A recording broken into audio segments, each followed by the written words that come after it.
best for a kid or a child to have a smartphone? I would say there's not a specific age. There's a specific time.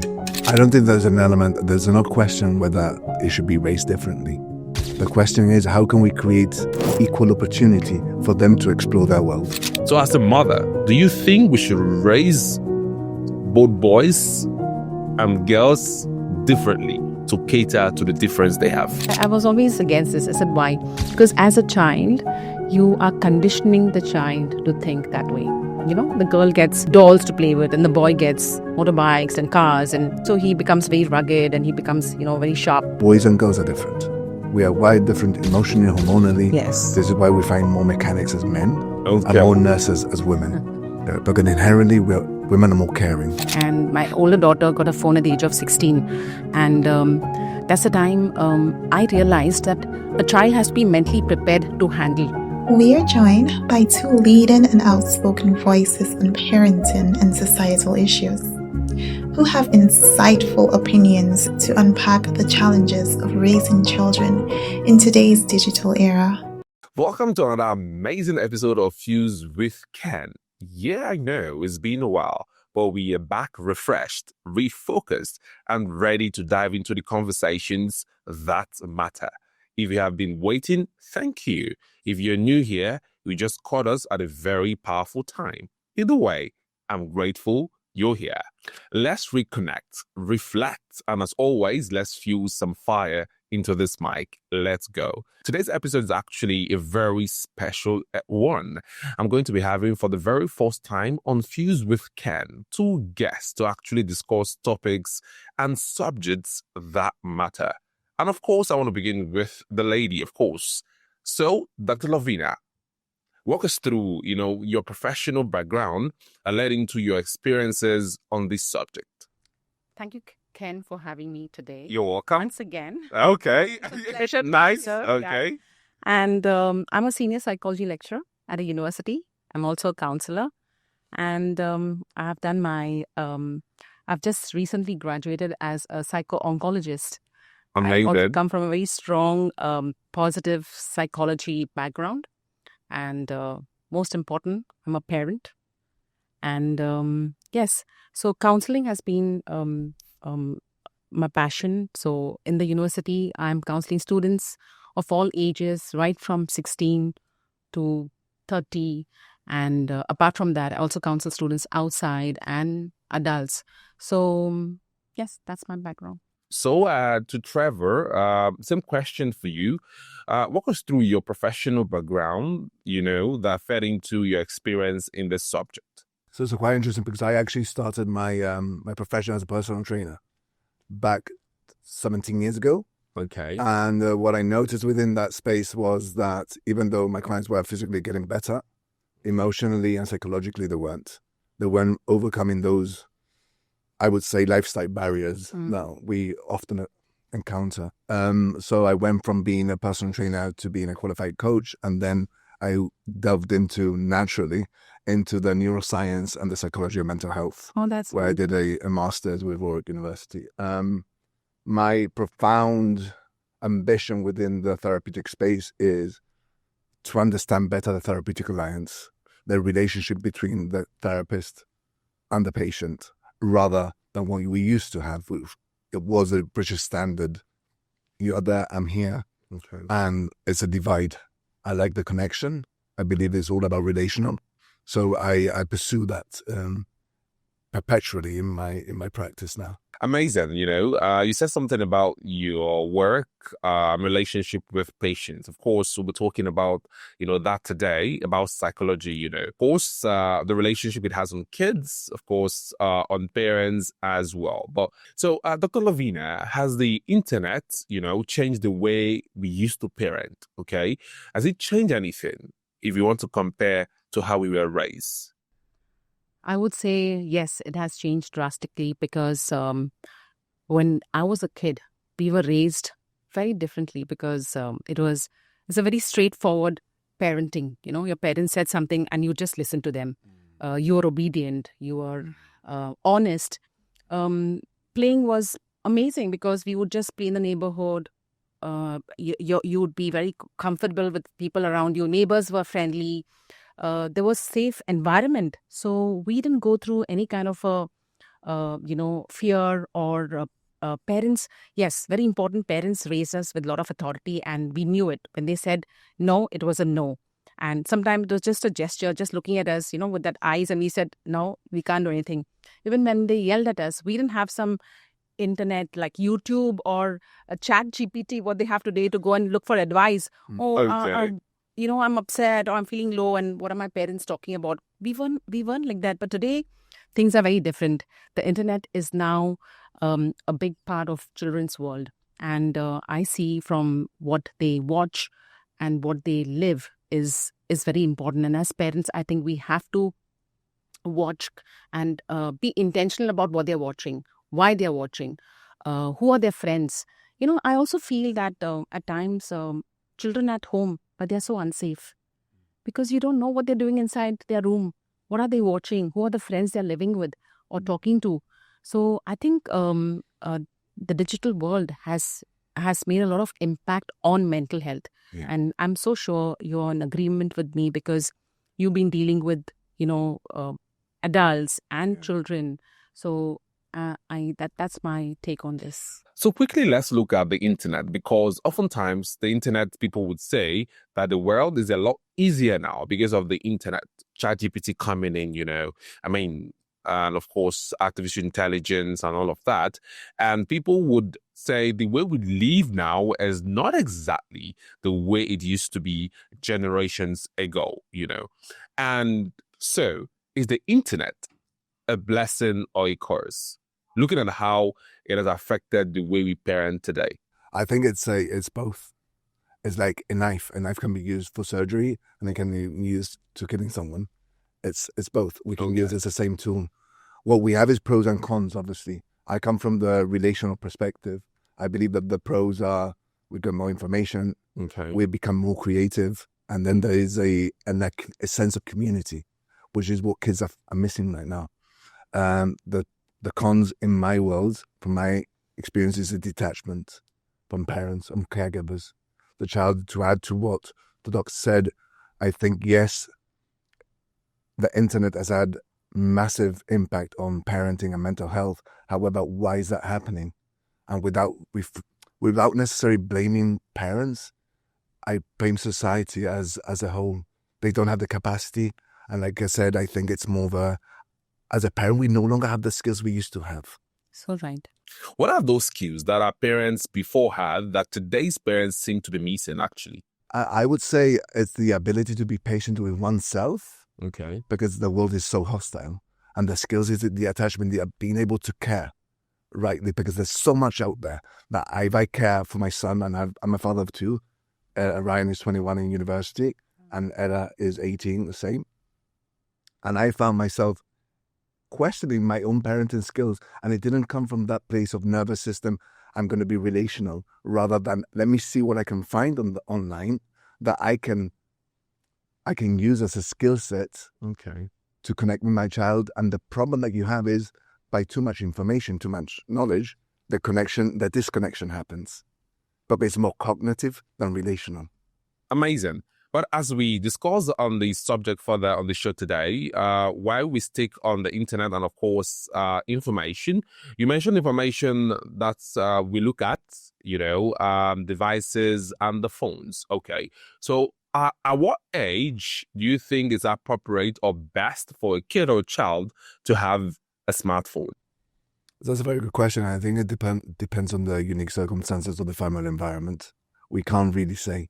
If the child has a good attachment with their caregivers, I would say there's not a specific age. There's a specific time that the child reaches maturity and has a secure relationship where they can start exploring other avenues of creativity. But there are a lot of families out there, families I work with, which are extremely disconnected. And that happens from a very young age.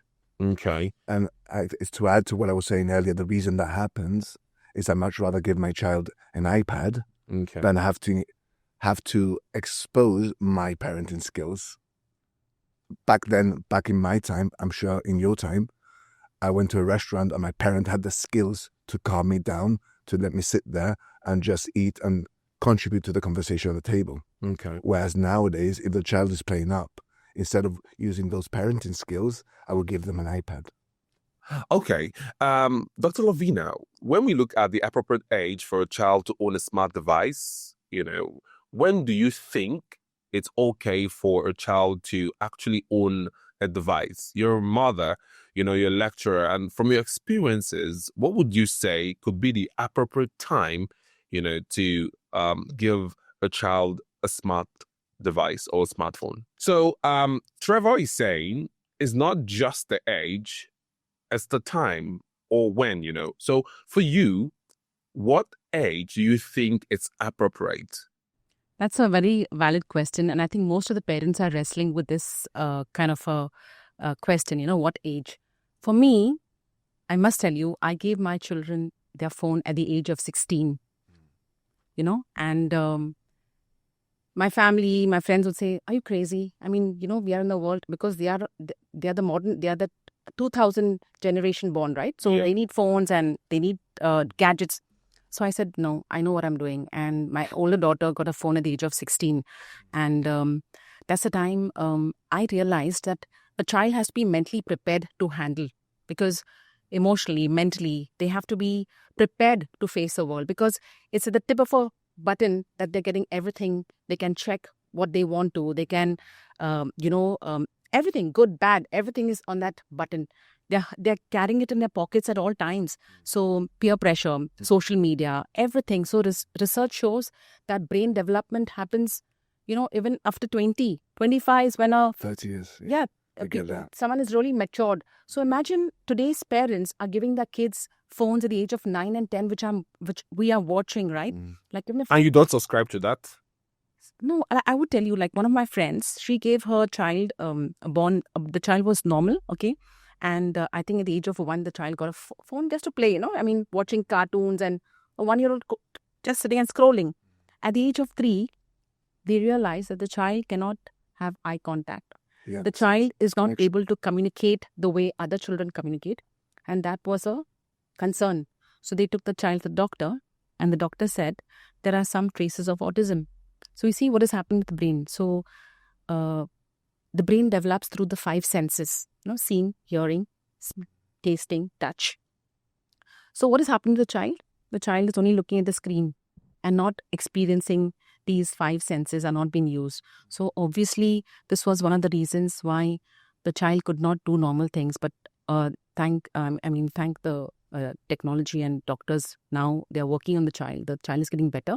But it was, identified very early. So what I'm trying to say is that parents have to know they are that children are not ready for this. Right now, they have to be matured emotionally also, because they don't know how to handle peer pressure. They don't know how to handle social media.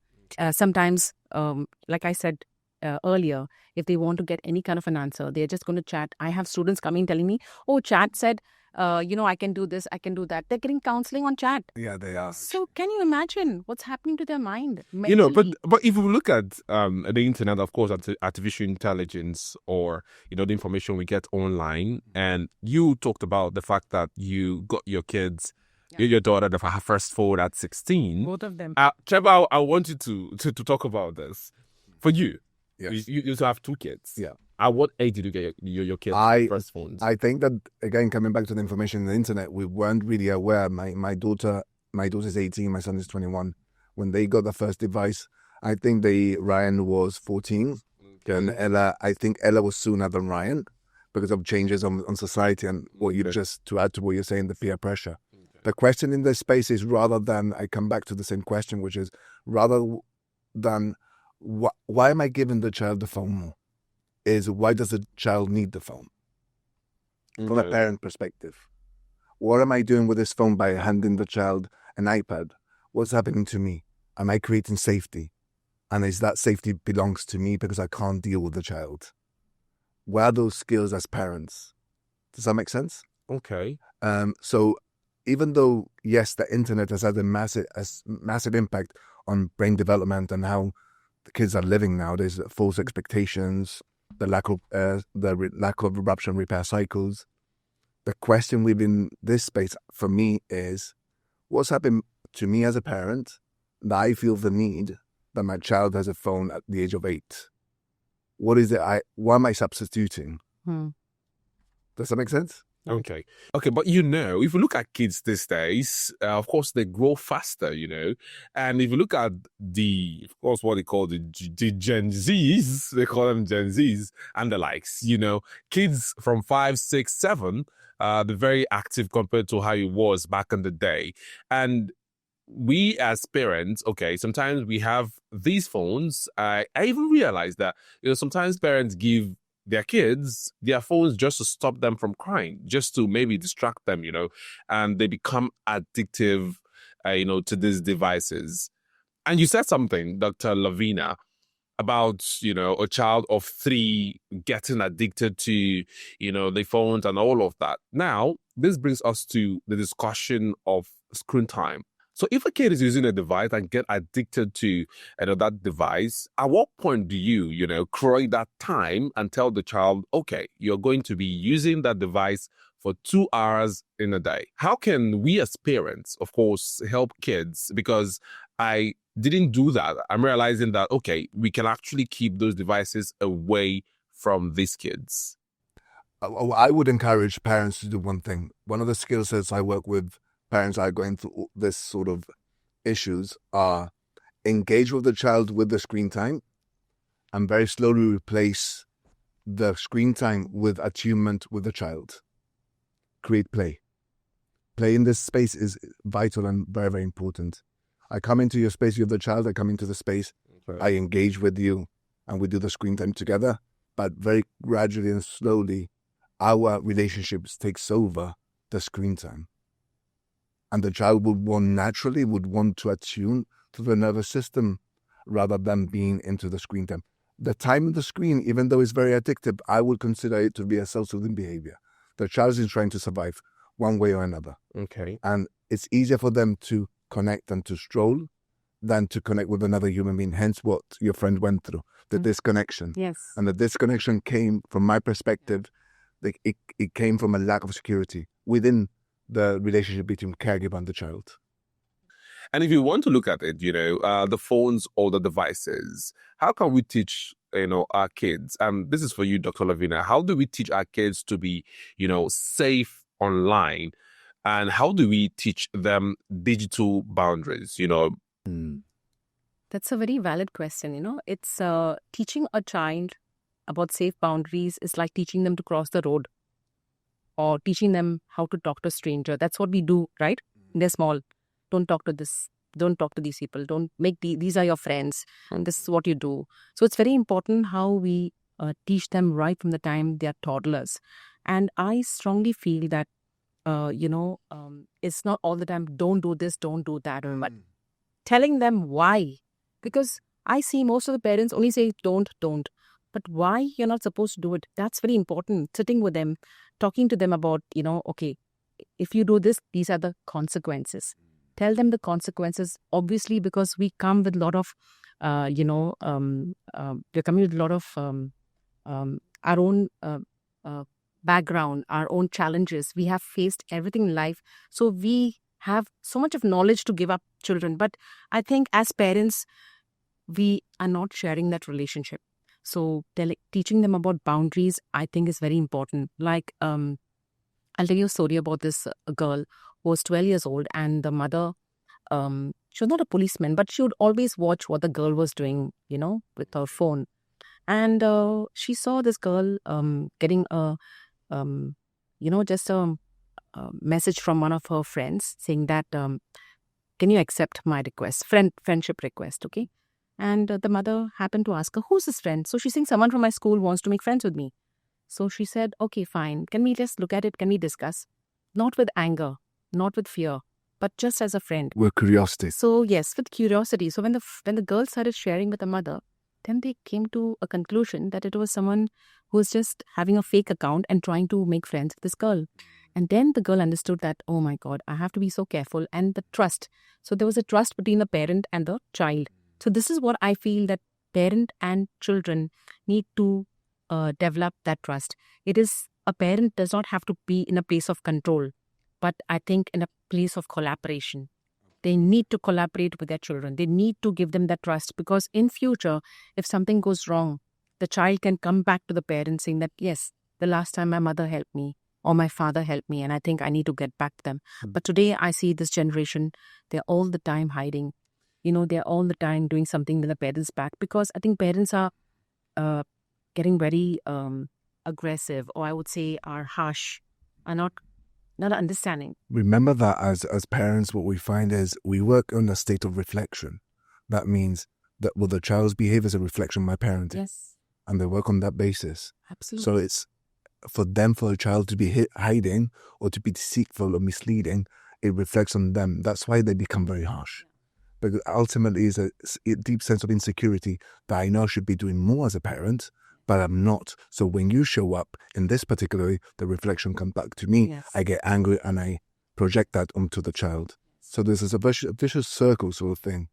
Does that make sense? Yes, Okay. yes. All right. So let's look at, an angle to these subjects. And I want to say something, about why parents should be able to tell their kids that don't do this, and this is why you shouldn't.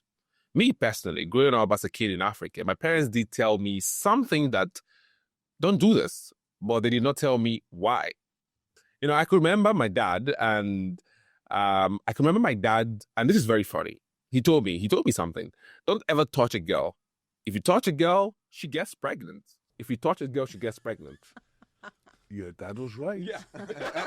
and he was like, this might sound very funny actually. And he was like, don't even talk to a girl. Don't touch her. Don't lay your hands on her. When you do, she gets pregnant. But let's be real. When I got 18, I realized no. A lot of this happens before she gets pregnant, So I think parents need to tell their kids, okay, because we believe in tough love. Don't do this, do not do that, do not do the other thing, which is very important. Don't use the phone for this. Don't go there when you have been straight and tell them, don't do this. They become very curious. Let me add something here. It's quite interesting. Let's just look at it from two perspectives. Yeah. One is, what is it we are telling the child by saying, no, don't do that? And we're saying, essentially, we're creating new networks that later on in life, if anything wrong happens, they blame themselves. Okay. Because don't cross the road. Mm. Don't do this. Don't do that. So Okay. when it comes to the adult stage, All those right. neural networks are still very present. Yes? And if you do something or something happens, automatically they blame themselves. And this comes from what we call, there's a beautiful psychiatrist from Italy called Vincenzo Caretti, and he speaks about helicopter parenting. Yeah. What is that actually? Helicopter parenting is when a parent uses their child's behavior as a sense of purpose and reflection. So the helicopter parent is a parent that's hovering over the child. It doesn't allow him to do this, that, and what it creates is a sense of dependency. And they do that because the mother or the father doesn't have a sense of purpose and identity. That identity is being a parent. Wow. Is that really very prevalent in today's society? Very prevalent. Why? Because we come back to adding to what we were saying. As I feel I don't have the skills to be a parent, I over-extrapolate that. And I become very, very harsh. And then I feel guilt and shame for not being able to show up as a parent. Yes. It's such a vicious cycle. Okay, let's look at, parenting as we are looking deep into parenting today. I wanted to talk about single parenting, which is very crucial in this subject. When we talk about what our kids are doing on the internet, we also need to look at our parents available, all right? So I wanted to talk about, single parenting. What effect does it have on kids, especially with, divorce? And of course, how does that affect children? And that I will start with Dr. Loveena, please. Well, so let me tell you that I strongly feel single parenting is, I would say it's not bad, because today when people look at single parents, they come with their own thought process. The moment they look at the children, when they say, oh, I'm I don't have a father, I don't have a mother, and people are already, making sense out of it. But I would say that I'm a single mother, and I have raised two of my daughters by myself, and of course having a wonderful family to support me. So it is not easy. Yeah, a lot of challenges, because parenting, working, managing challenges, daily activities is sometimes gets on to you, and but at every time you're supposed to carry a smile in front of your child, and that's what I always did. But most important, how did I raise them is that raising them with a lot of, love. Love is the essence of every, problem that people go through. Love is the only answer, I would say. Giving them that attention, love, collaborating with them at all times, especially having my families were always around me, was always there. So uncles, aunts, always there. So they never felt that, they didn't feel lonely, or they didn't feel that something was missing from their life. And yes, I have given them the best of everything. Today, my older daughter is doing her 6th year of medicine. My younger one is doing her 3rd year of IT.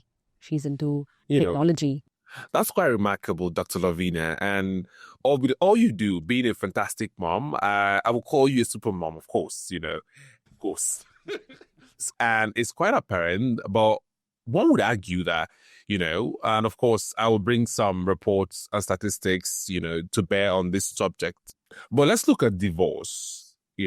What effect does divorce have on kids? Because whether we like it or not, Dr. Loveena, did a fantastic job raising her kids alone, apparently because it was out of her control. But what effect does divorce have on kids? It really depends when and where and when it happens, at what stage in their lives it happens. Okay. What we know is from 0 to 5 neural networks are very prevalent, and these are going to be the blueprints for how they see life in relational, how they relate to the world. Okay. So divorce can happen at the age of 10. What we do know is that the attachment has already happened with their parents, regardless their caregivers. So the impact of divorce is a very sort of broad question, because again, coming back to what doctor said, she said, if I have a safe environment, if there's love, caring, everything else, divorce doesn't really have a massive impact on the child. What it might have is the understanding and teaching the child that if things are not okay, it's okay to walk. Yes. I would want to question this narrative, because I saw a report which says children in fatherless homes, absent fatherless home, are 4 times likely to be in poverty, 2 times more likely to suffer from obesity. So, when parents split, whether we like it or not, of course, it's up for, a debate or conversation here, but the kids might have these, repercussion, this, consequences, these issues and all of that. So I want us to bring it to bear on the show today. What are those issues? Because people watching this, they need to know. It's not just having kids, sometimes divorce might become inevitable considering the circumstances, but we need to know what would happen, because reports are saying when fathers are not there, that's a problem. I think it's all about financial stability as well.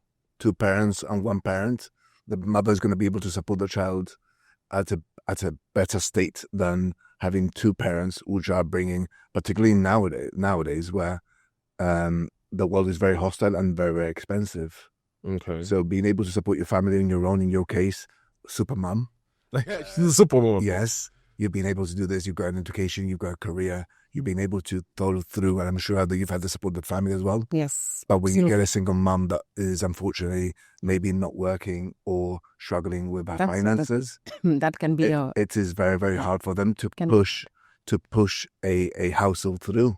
Yeah. And when we talk about poverty, I work with a lot of families in the UK, and I would say the similarity between all cases is low income households, single mum, and the child goes into neglect or poverty.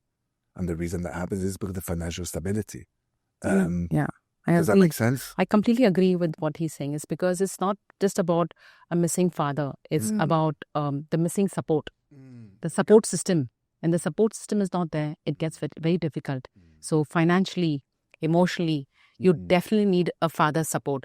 But and that's when the child can have a problem, because the mother herself is going through so much of brokenness. So how is she going to take care of the children? Yeah. Because she's not equipped. So therefore, even if this is the case, I think parents, even if it's a single mother, she first needs to take charge, take control of herself, of her emotions. Once she's healed, then I'm so sure she can do it, and it's possible. Yeah. Okay, but I want to bring this narrative in as much as, when divorce happens, someone, either of the parent, has to step up, no doubt. Maybe the father is not there no more, or the mother is not there no more. The parent has to step up and be both the father and the mother. But we cannot relegate the consequences or the side effects, right? But let's look at it, What do you think? And this is for you, Trevor. From your experience, your knowledge, your professional background, what do you think can be done to avoid this? Okay, because I saw reports that says 1 in 4 homes are actually fatherless homes, and the cases are actually increasing. So what can be done to solve this? Because we're having homes without fathers, and the number is actually increasing. I think it's creating the bigger awareness that schools in it have a massive part in a child's development and a sense of safety. It's very hard for a child to feel safe if he goes to school, feels unsafe, comes home and feels unsafe. So I would say, how do we avoid that? We can't really avoid the relational issues, particularly romantically, between parents. Okay. But what we can do is make schools better, where a child can step into the school and take the body armor off they've been wearing for the last 12 hours at home, or even the weekend. But would you say that the child getting support, love in school can substitute Absolutely the father not being there? Absolutely, actually. Why would you say that? Because it's all relational. It all comes from the attachment perspective. We are all attachment style. Precisely, we're all seeking to feel safe. If we go back to the conversation about the internet, the reason why they delve into this world of fantasy in the internet is because they feel an element of safety. And that's what they're seeking. And we're all seeking this. Like, even as adults, I move in circles, I feel safe. And children are exactly the same. To add to what we were saying earlier, to add to what you were saying, I believe that curiosity is key for kids to have a greater awareness of what's happening. But from a neurobiological perspective, what we have is integrational patterning, which is asking the right questions for the child, from going from the right side of the brain, which is the emotional, the one that becomes all over, that runs your body, to the logical. Let me find logic on why I want to do some stuff. Let me just find logic on why mum is saying no to this. Okay. But that's up to the parent. And I'll add further to that, it's not just up to the parent, rather than the parent's skills and ability and capacity to be able to have the time to learn those skills. The world is very, very fast. Trevor, I'll still stick with you. The father provides and he protects. Correct? Debatable. Why? Or how? It's debatable. Debatable, because even though masculine and feminine energy are very real and prevalent in families, the child is not necessarily going to be led by the masculinity and femininity. It's going to be led by the sense of safety. And mum can provide that. And mum can provide safety and protection. But kids, sons, daughters, sometimes they look up to their dad, right? I had times when, of course, I lost my dad earlier on at age 16.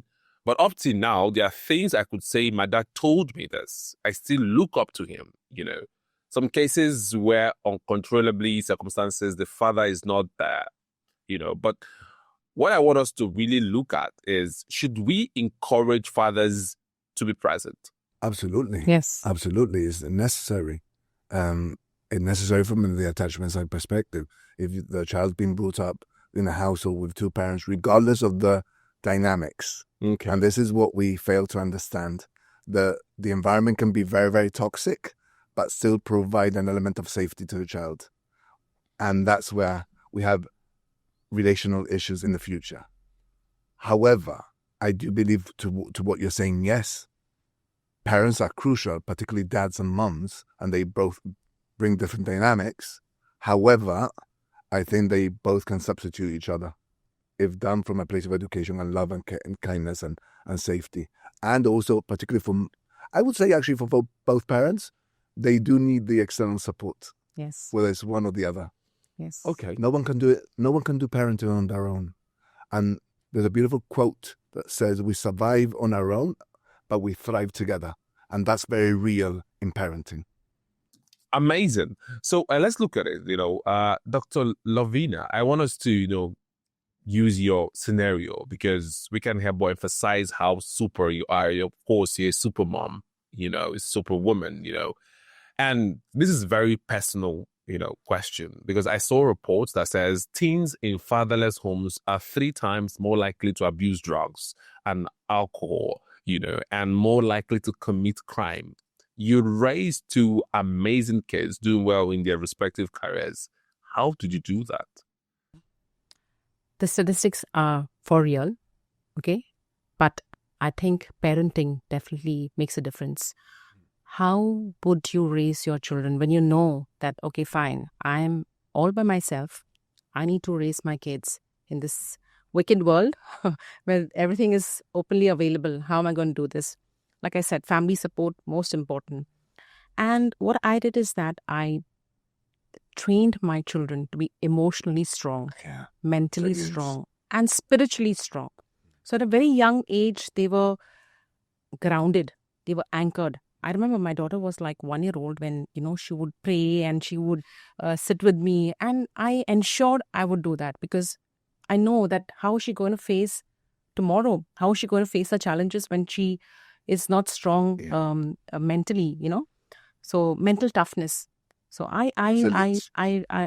being resilient. So it is a lot of hard work. I must tell you, getting a PhD is easier, but parenting is very tough, So a lot of, and there has to be intentionality of how you're going to raise your kids. Intentional about everything. How much time are you going to spend with them? It's all about time. It's all about giving. Okay, fine. I was a working mother, but I would ensure that when I'm back home, it's all about them. It's all about them. And then I had my mom to support them. Grandparents are important. That's why you see now families are nuclear families. Husband, wife, and the child. Husband, wife are working. The child is left alone or maybe left with the nanny. But when you see, like for my kids, I had my mom, I had cousins, I had, people around them. So they didn't feel the necessity to indulge in anything that was, not supposed to be there. Though when I was working, I saw, at that age, their own age kids were into, in schools, I would see they're carrying vapes and stuff like that. But our children, because morality was very important. Moral development is very important. You tell them what's right, what's wrong, what are the consequences. You do this, you're going to bear, you have to face it. So everything has to be, spoken to them, and you have to do it with a lot of respect and love. All right. And I want to actually stick on single parents to some extent. I did some research and I found out that most of the issues we have in the environment in terms of, crime and all of that, and of course the societal decay we have is because of absent fathers. The high level of crime in the world today because most fathers were absent. I also saw a report which says that children with involved fathers are 39% more likely to get A's in school. So the more fathers are present, the more kids have a sense of direction, the more you have the toughness to face the world. So, Trevor, you're a father. You have 2 amazing kids. Congratulations. Thank you. So, to that father watching this right now, to that mother watching this, that parent watching this, what would you say on the need for fathers to be present? We need to understand why they're not present. Okay. Yeah. rather than whether they are or not. What's the relationship between the mother? I think this is what the basis is.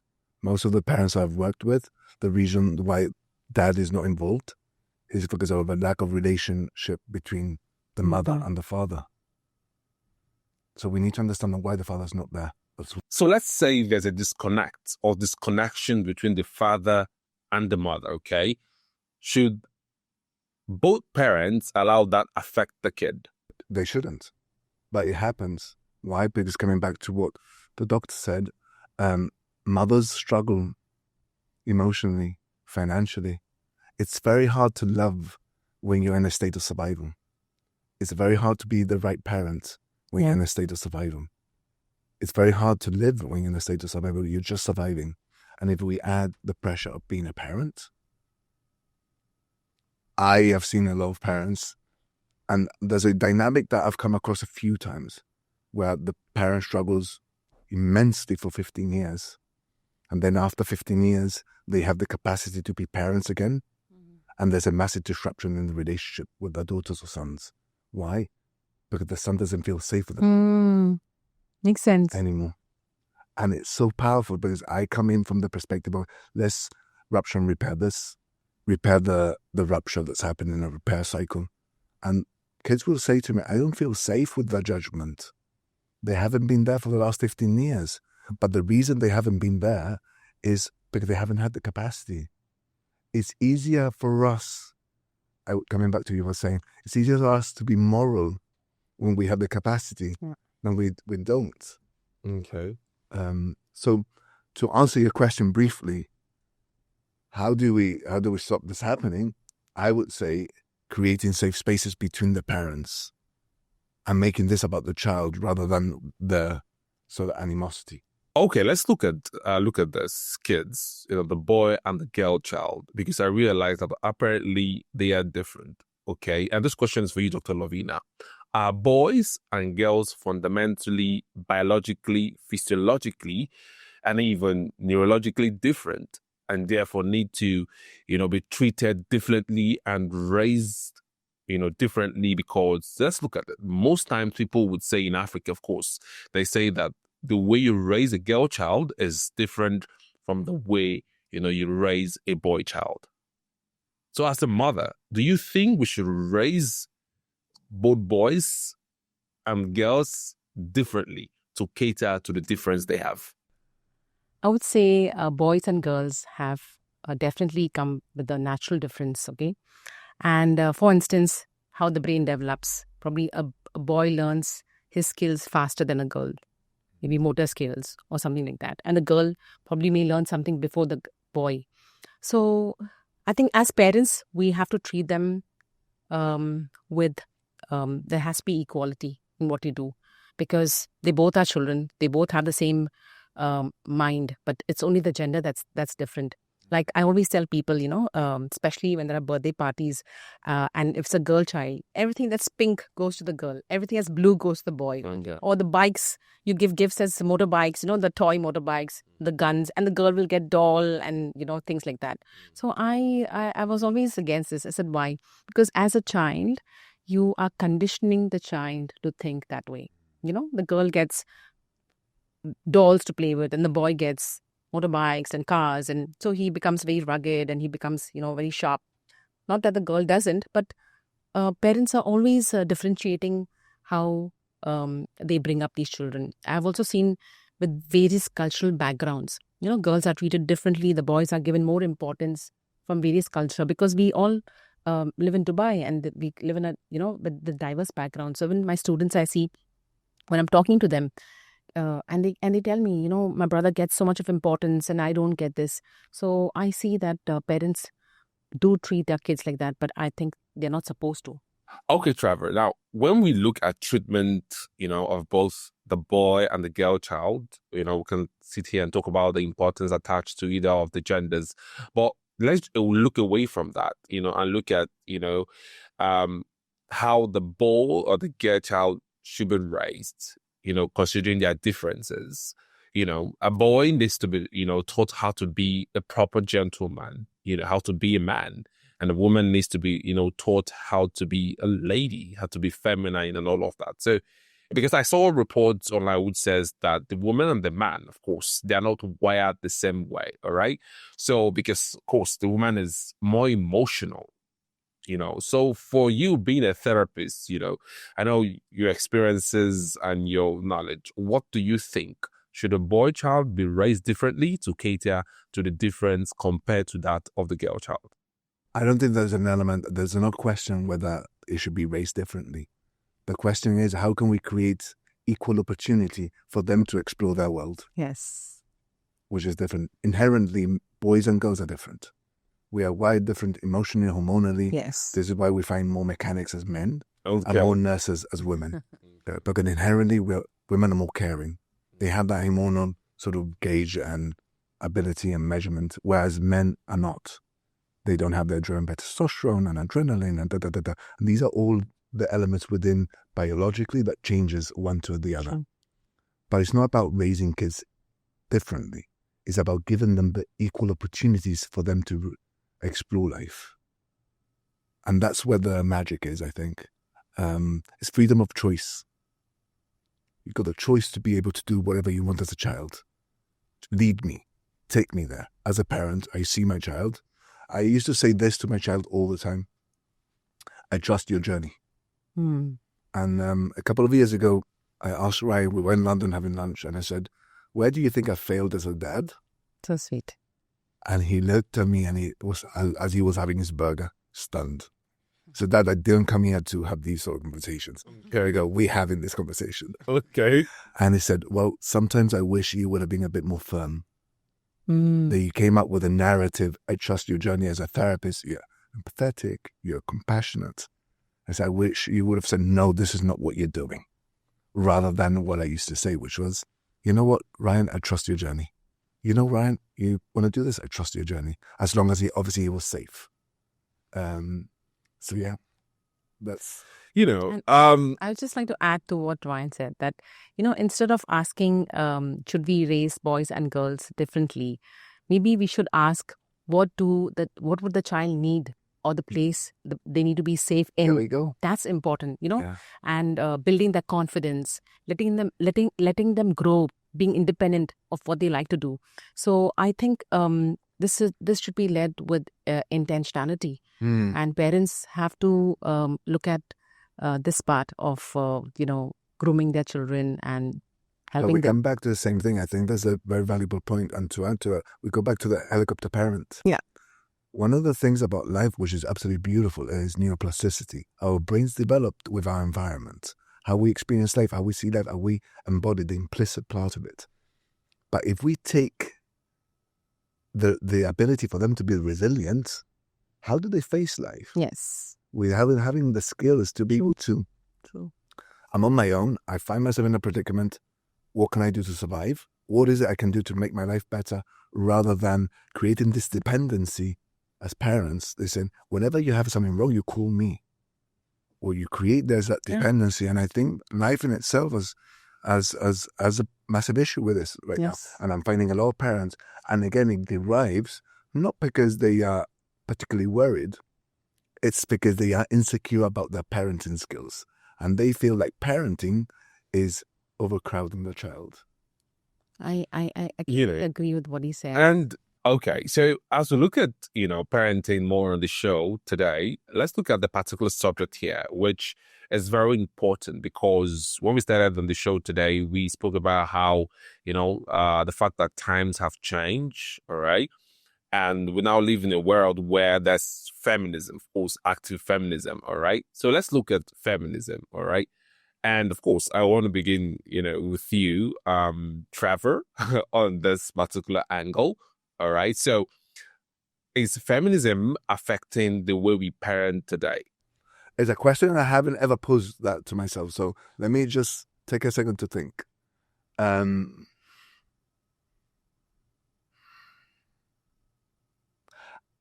I think feminism has an impact in one particular way that's coming up for me now, which is the need for us to do things on our own, whether we're women or men. Makes sense. And that's not how life works. Okay. Particularly girls. I'm a feminist. I do everything on my own. I'm self-sufficient. And even though all of those elements are right, and I encourage that, yeah, you need to be resilient. You need to be hardworking. You need to be self-sufficient. However, does the pendulum go all the other way? Or are we allowed to get some help? Can we be relational? Can we have people around us that might want to contribute to our Yes. space? So to add to that, as it had an impact, as I'm saying it, I believe it might have. What happens, we're teaching our kids that solid isolation Okay. and doing things on our own is the way it should be done. How many times have we come across a particular post on social media that says, disappear for a year, don't speak to anyone and just work on your goals and all this? That's promoting isolation. And within that year, a person might fall into a depression. The cycle of isolation just going to contribute to that. Yeah. Because we have a biological imperative to reconnect and connect. Yeah. It's called co-regulation through the polyvagal theory, understanding the nervous system.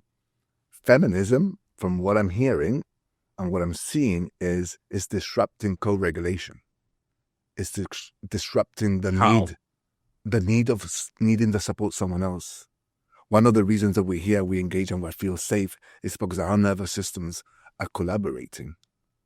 But as a feminist, what I'm hearing is, as a woman, forget your hormones, don't think about your emotional biases, and just do this on your own because you're a feminist and you don't need a man per se or anyone else. So to answer the question briefly, I believe that yes, it could be having an impact. Is there enough research out there? I haven't read, I haven't explored this question, but my first answer to this is absolutely. And to Dr. Loveena, what's your take? Being a woman that actually achieved a lot, being a mother, do you think feminism is having a very huge impact on parenting today? Yes, it is having a great impact, but I strongly believe that it is important to have the support of a man in your life. It is important. It's not that you're just going to do things by yourself. And, actually, I think this is just social media has changed the mindset of people around us. When we were young, I always saw my father in control. My mom was a housewife, taking care of the family. Everything was going well. We didn't know what divorce was. Yeah, nothing. We didn't hear these stories. Because the women of the house were in the house managing the family so well. They were in charge. They were in control of the finances. They were in control of everything. But today, when the women started stepping out, things changed. And my advice is that women have to come back to their position and take care of the house. It's okay, irrespective of your jobs, irrespective of whatever it is. She's supposed to take charge of the house, and ensure that the family is there. I believe... I disagree. I add and I disagree with what you're saying. I think that you're right in terms of that we need that relational ability to be able to come together. And you say that's a man. I would say it doesn't have to be a man. Yeah. I say it can be anyone. It can be a grandparent. It can be anything, an uncle, auntie. myself. Yeah. It You're right. doesn't necessarily have to be a man. Absolutely. I agree with that. However, I think the presence of a man in the household is as important and is vital, particularly when you're raising boys. Yes. I think there is an element there. Because what we find is, and this is something I've found really very recently actually, is how kids that become boys that become a certain age of 16, 17, they have the self-imposed responsibility to look after the mum. And there's a role reversal. Oh. Okay. And that has a massive impact on decision-making of the child's life. What is it am I studying? Am I studying in another country but mum's alone? Am I doing this? So true. But mum's alone. So I work with our kids at the age of 16, 17, considering what is my life aspirations? And then the first question, but what happens to mum? Because they've taken the role reversal.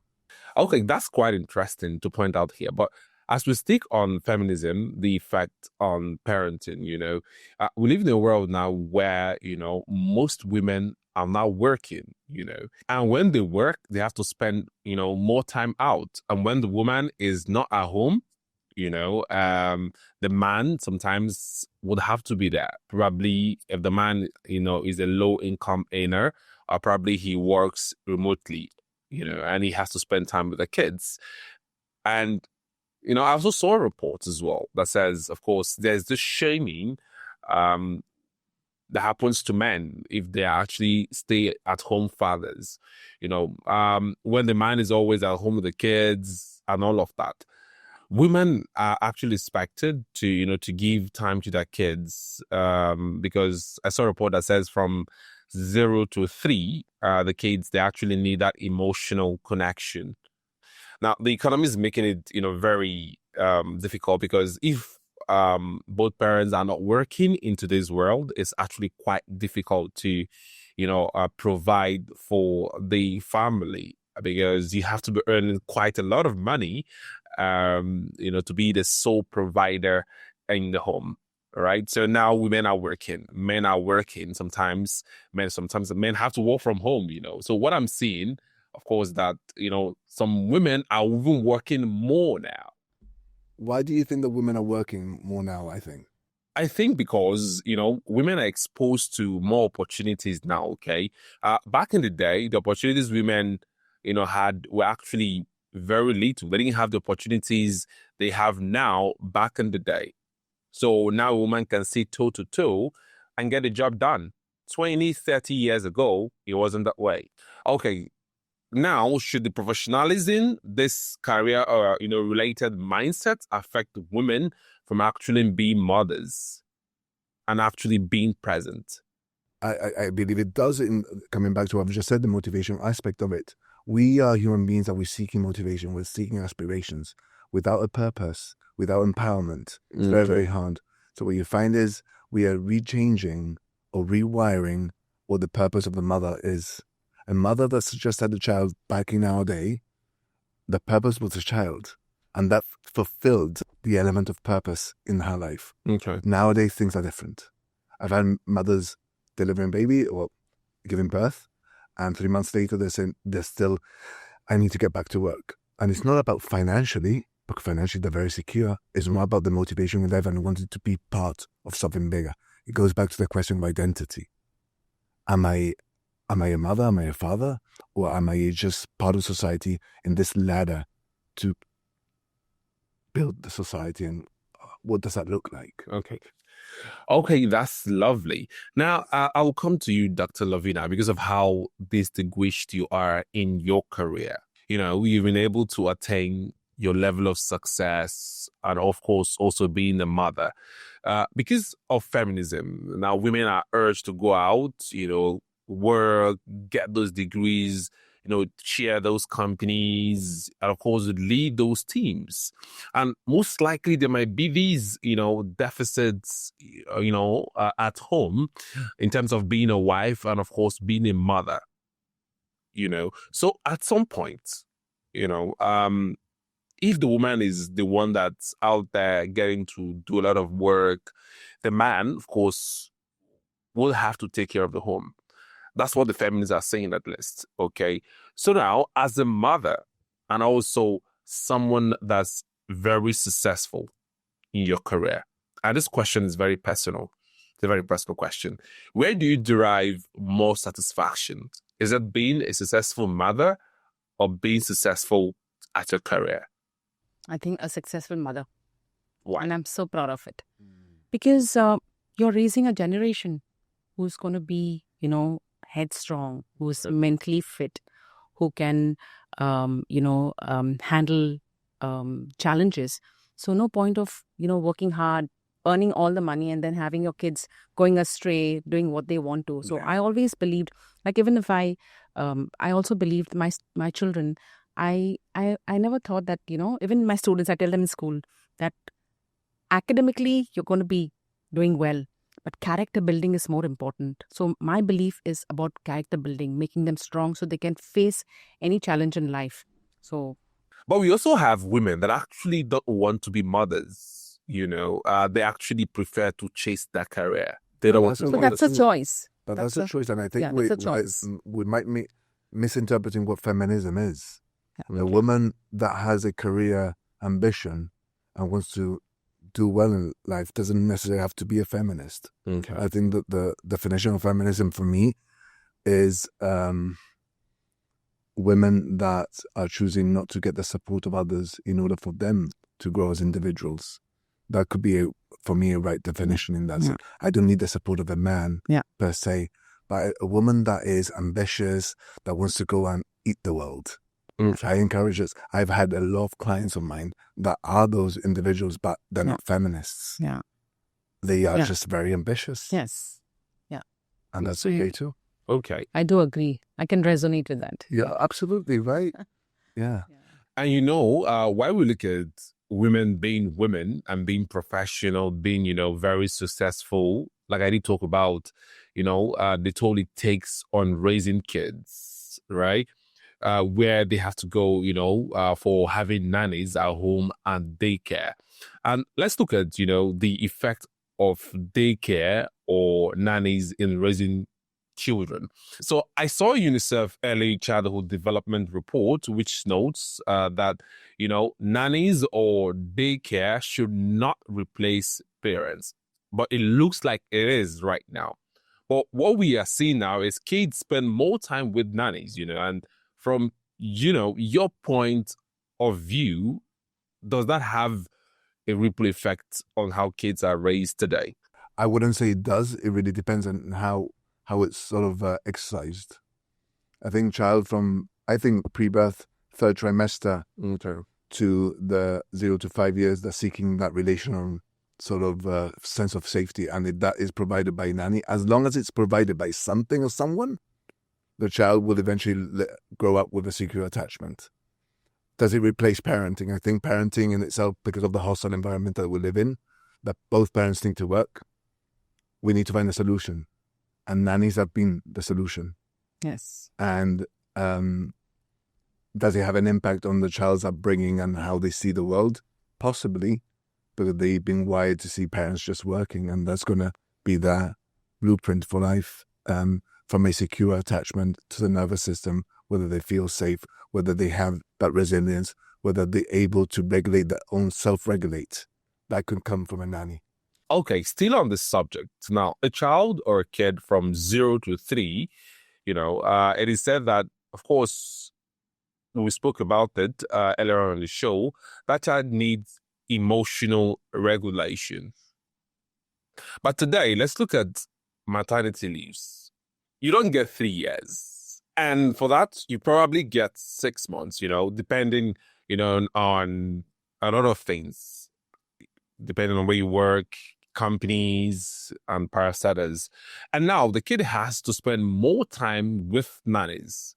I saw also a report that says when the child does not get that emotional connection from 0 to 3, there's a very huge deficit. At some point, it said that either the father or the mother wants to stay at home, at least, you know, till the child gets to age 3. Yeah, but the question is, who will actually stay at home? The father is working and the mother is working. So what we know is that the child, when is seeking safety from the moment is born. And what you have is there's 3 timelines, super crucial in this space. You got the 0 to 7 months, 7 months to 2 years, 2 years to 5 years. The 0 to 7 months, the child will entertain any sort of caregiver, whether it's a nanny, whether it's a mum, whether it's a dad. He hasn't chosen his attachment style yet. From 7 months to 2 years, the child will start picking who they feel safe with. Either the mother or the father. Either the mother or the father. And then after the 2 years to the 5 years, that's consolidated by time. Yes. So I would say, to coming back to our point, I would say mum should be paid until the age of 5. I come from a neurobiological perspective. Rather, there's enough science to suggest they spend less money on wars and more money on this. Okay. Yeah, I'd just like to add to what he's saying. So early childhood, especially from birth to 3 years, is very crucial. And this period is where the emotional attachment takes place. Yes. So the child, you'll be surprised to know when they're 9 months old, they exactly know who's going to take care of them. Yeah. So for example, if you see, there's a theory called Bowlby's theory of attachment. One of the psychologists, he says that, when the child is taken care of, given food on time, when the baby can't talk, so they just keep crying. So the mother comes running, gives them food, takes care of them, and the child feels secure, feels safe. Similarly, there are mothers who are just letting the child cry and they say, okay, fine, he'll be fine. And that's where the child understands the emotions are already developing. And that's where the security comes in. So moving on as they grow as adults, they definitely have a problem with the relationships. And this comes to You'll be neural amazed to networks. know that. I mean, yeah, as a child. Networks. So this is what we need to be careful. Yeah. Now, still dwelling a little bit on, the daycare and nanny subject, I came across a video of a female therapist. She says, actually, she called daycare day orphanages. When I saw that video, I was like, okay, what's she talking about? She went on to say, because kids need that connection from 0 to 3. Yes, but that connection can come from a daycare as well, if done correctly. But she says, of course, that if you go to a typical daycare, one instructor is left with like 6, 7 kids. That a kid from 0 to 3 needs that one-on-one connection. And they do have that. I think we need to go back to the nervous system and our understanding, the neurobiological perspective of saying the biological imperative of connection. The child just wants to have a relationship, regardless what that relationship is within that space. Yes, crucial parent, caregiver, I would say caregiver, not parent, Yes. but caregiver. Caregiver relationship with the child is the one that's going to create the blueprint. Having the right daycare with the right professionals, that's going to encourage connection and safety. Okay, amazing. So I wouldn't categorize a daycare as an orphanage, but there's a lot to be said on the level of daycare and where do you take your child and see whether there's more than just one assistant or teacher with 16 and what are the play. So it's more, daycares are play therapy for a child. Is there a way of expressing how they feel? As we move further on the show, let's look at something very important here as we look to wrap up, because, of course, it's been an amazing time. Let's look at education. I mean, sex education among children. Very important, topic, because at the click of a button now on various platforms, you could literally see erotic content. So the question now is, how do we educate our children, especially in this digital space, on how to be safe and avoid, all of these things they aren't supposed to see at this particular age? I think it's not about what they see rather than whether they can share what they see. Creating the relationship with your child, Yes. that they feel safe enough, that they see something that is obscene or something that hits their nervous system, that the first point is going to be the mother or the father. I think that we can't protect our kids from a hostile environment. I can see that the world and the internet world in itself is extremely hostile. But what we can do is create a relationship with our children to put them in a position that if anything comes up for them, we are the first point of call. And then we can minimize the impact of that. Remember that trauma is not particularly, and there's a lot of trauma around sex, particularly in adolescence. Okay. This is why we've found ourselves in the most sex-less generation in our world, because kids don't want to engage in that intimacy because there's so much expectation. Okay. So what you find is creating that relationship with your child, that when they start exploring, whether it's with themselves or with a couple or with a partner, they're able to come to you. And even though there's awkward conversations, but that's very awkward, we get to set the limits or at least guide them. But this is what's expected, and creating that relationship. And quickly, Dr. Loveena, what's your take on, sex education among children? I think, first of all, this sex education should start in your home. Educating your children so that they're not curious to go and look at things which they're not supposed to look at. Because I think parents, like even in Indian culture, they don't talk about this openly. And I'm sure many cultures do that. They don't want to talk about it openly. So the child is definitely curious, especially, when there are hormonal changes happening. Totally. The child wants to know what is there. So I think as a parent, I did speak to my children, educated them. Even when they were small, I remember my daughter was 3 years old, and then she was in the bus. I would say, good touch, bad touch. out teacher as a child. So understand, because we don't know, once they're out of the house, we don't know who's the bus driver or whoever they're around them, what's going to happen. Then the child comes and tells you. So that age, I'll tell us, so what happened today? How was the day? What did the teacher say? Did anyone touch you? Did anyone say something to you? Were you hurt? That's created the Did anyone bully you? So all these things I would keep asking them, because I knew that being a single parent is going to be hard. So I invested a lot of time in my children's in their upbringing and giving them values. So I feel this should be, I think parents should take ownership to speak about this, educate your child, because that's the best, they're the best, teachers, first teachers to educate the children. I'm sure you agree. I agree completely. I think the sense of safety within, particularly in conversation. Yeah. I remember my daughter had her first heartbreak, and I have a great relationship with my ex-wife. She calls me up and she said, Ella's on our way to you. She's like really sad because she's just broken up with a boyfriend. And I thought, I didn't even know she had a boyfriend. So she got in, she went into our room. I knocked and I said, hey, how are you? And she said, I don't want anything. Do you want pizza? Do you want this? No, nothing. I just left it. 20 minutes later, I knocked again and I said, sweetie, I don't know what's going on with you, but I'm going to watch a film. And if you want to talk about anything, just come and knock. Close the door, let her to process that information. 20 minutes later, she came, she sat, and she explained everything to me. That's amazing. And I said, okay, so now we start. Now we have the information, now we start. And then that's where compassion, empathy, I helped her. I didn't question anything. They need that. She just needed to be reassured that she wasn't a failure, I would say. So true. But that's a moment, that's a pinnacle moment. She was, I think, 15. That's a pinnacle moment in our relationship. But since then, coming back to what you said earlier, yes, she's developed the skill set to just pick up the phone and call. Yeah. And anything happens, Dad, this has just happened. Amazing. Quickly, we have to wrap up, okay? But actually, I have this particular question, and it's actually personal. It's for me. And of course, every person watching this podcast that has gotten to this point so far on the podcast, how can I be a good father? Okay. In a world where definitions has shifted, we have lots of shifts, lots of changes, compared to what we used to know or how it used to be back in the day. So how can I be a good father in today's world?